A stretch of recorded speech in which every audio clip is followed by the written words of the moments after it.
Over the next 4 years, 11,000 trees will be planted here in Glanmorva and Rhyl, and then 7,000 are going to be planted in Upper Denbigh. The challenge has been, and still is, to increase the perception of Rhyl, and projects like this go a long way to meeting that sort of idea. Tree planting, when designed, is an excellent focus for community development, as well as involvement and associated and obvious benefits of this in other urban areas.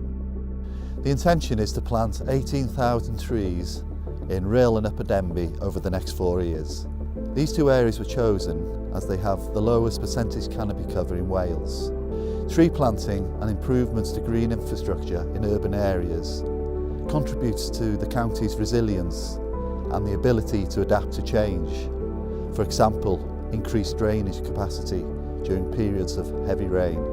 Spending time in wooded areas is excellent for both physical and mental well-being. Tree planting is intergenerational and is a fantastic focus for community involvement.